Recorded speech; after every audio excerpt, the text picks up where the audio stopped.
11 دکبر سال روان اساسگزار صلح و وحدت ملی پیشوای ملت پرزیدنت جمهوری تاجیکستان محترم امامعلی رحمان و رئیس مجلس ملی مجلس عالی جمهوری تاجیکستان رئیس شهر دوشنبه محترم رستم امامعلی در کوچه سعدی شیرازی ناحیه سینای پایتخت دو بینای بلندآشانه استقامتی برای کارمندان کمیته دولتی امنیت ملی جمهوری تاجیکستان را مورد بهره برداری قرار دادند.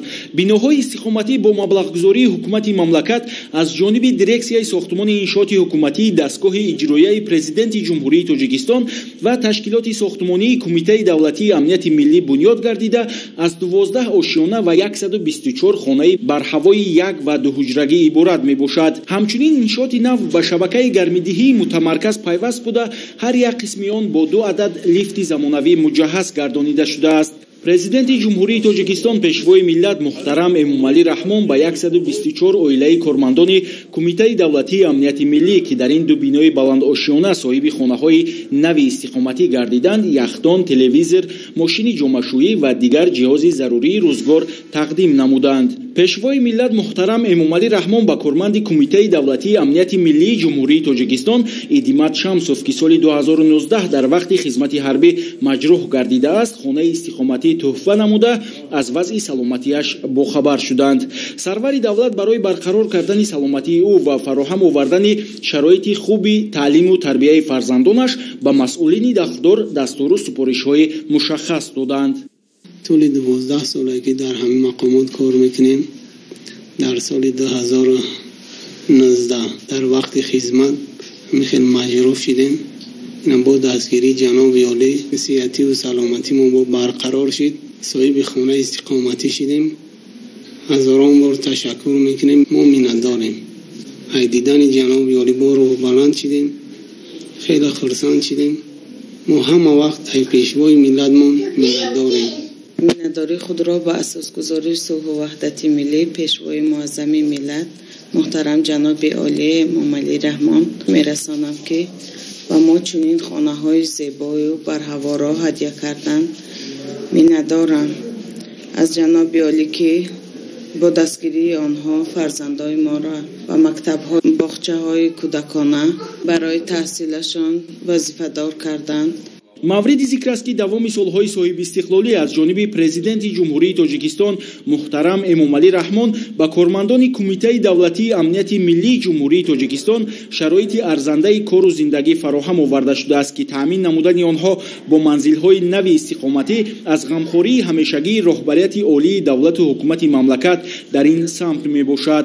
پیشوای ملت محترم امامعلی رحمان ضمن صحبت صمیمی با کارمندان کمیته دولتی امنیت ملی جمهوری تاجیکستان آنها را به خدمت صادقانه به نفع دولت و ملت و تامین امنیت جامعه هدایت نمودند. در نوبت خود کارمندان ساحه به سرور دولت برای دستگیری‌های پیوسته عرض سپاس و منتداری نموده اظهار داشتند که چنین قدرشناسی آنها را در اجرای وظیفه‌های خدمتی بیش از هر وقت دیگر مسئولیت شناس خواهد کرد. برای ما کارمندان کمیته دولتی امنیت ملی بسیار باعث افتخار است که با دستگیری پیشوای ملت محترم پرزیدنت جمهوری تاجیکستان امامعلی رحمان با خانه استقامتی با تمام شرایطش با تمام تجهیزات زندگانی روزگار همه چیز تامین شده.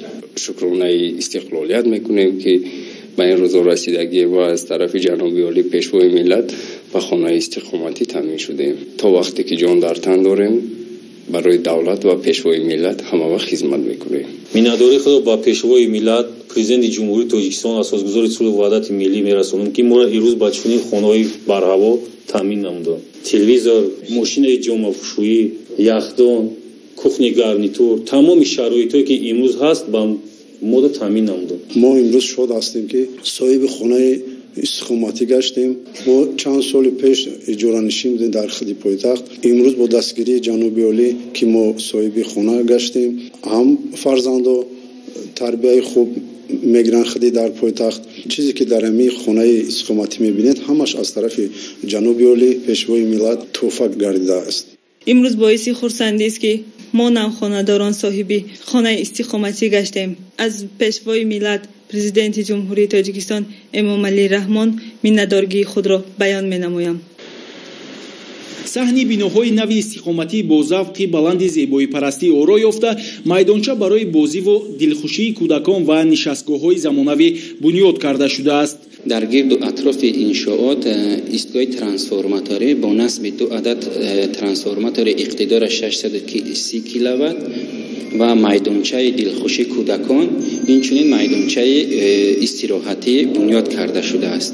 боиси хурсандист ки имрӯз сарвари мамлакат ба сохтмончиён изҳори миннатдорӣ баён намуда ки мо ҷавонон аз ин хеле рӯҳбаланд гардида кӯшиш ба харҷ медиҳем ки дар оянда дар бунёди дигар иншоотҳо масъулиятшинос бошем.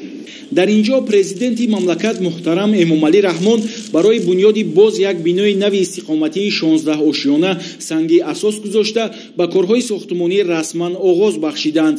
тибқи лоиҳа шумораи умумии хонаҳо дар бинои мазкур 128 ададро ташкил дода дар ҳавлии он бунёди майдонча барои бозии кӯдакон пешбинӣ гардидааст. сарвари давлат барои бо тарҳи замонавӣ ва ҷавобгӯи талаботи меъморию шаҳрсозӣ бунёд кардани иншооти мазкур ба сохтмончиён дастуру супоришҳои мушаххас доданд.